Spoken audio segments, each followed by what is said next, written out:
80 शब्द प्रति minute dictation 5 second बाद स्टार्ट होगी। Ready start. सभापति महोदय, प्रतिदिन छोटी मोटी झड़पें होती रहती हैं।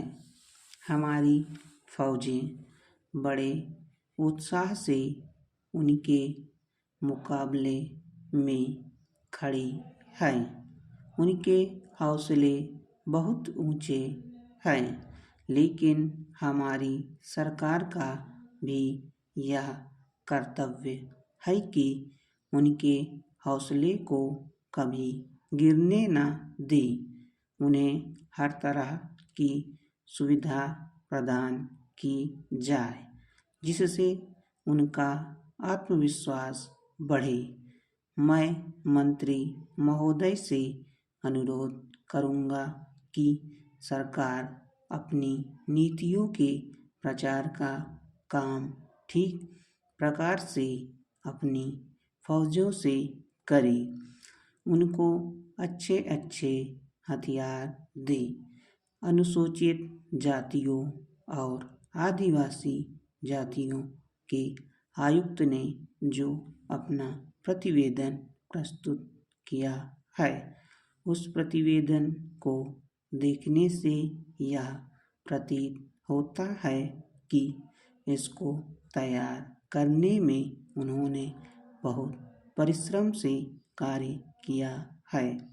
इसके लिए मैं उनको और उनके सहयोगियों को धन्यवाद देता हूँ, परंतु साथ ही साथ इस प्रतिवेदन के संबंध में कुछ आवश्यक निवेदन भी करना चाहता हूँ।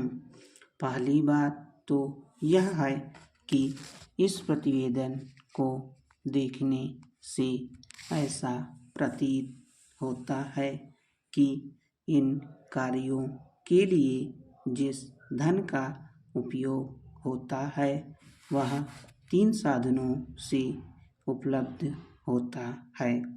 केंद्र सरकार द्वारा, राज्य सरकारों द्वारा और कुछ गैर सरकारी संस्थाओं द्वारा। प्रतिवेदन के अनुसार जितना धन इन कार्यों पर व्यय करने के लिए दिया जाता है, उतना धन पूरी तरह से व्यय नहीं हो पाता। मैं यह नहीं कह सकता कि आवश्यकता से अधिक धन दिया जाता है या कार्यकर्ताओं को वह धन प्राप्त ही नहीं होता, जिसके कारण वह बिना खर्च हुए बच जाता है। मैं तो यह चाहता हूँ कि जितना धन दिया जाता है, उसका पूरा उपयोग हो और आयुक्त को यह न कहना पड़े कि इस कार्य के लिए जितने धन की आवश्यकता थी, उतना धन नहीं मिल पाया और विवश होकर हमको उस कार्य को बीच में ही रोकना पड़ा। जहाँ तक राज्य सरकारों का संबंध है, बहुत सी राज्य सरकारें अभी तक इस कार्य में असावधानी से काम ले रही हैं और इस कार्य को उपेक्षा की दृष्टि से देखती हैं। आयुक्त ने इस बात की शिकायत की है कि बहुत सी राज्य सरकारों ने अनेक पत्र भेजने के बाद भी अभी तक अपनी रिपोर्ट नहीं भेजी है।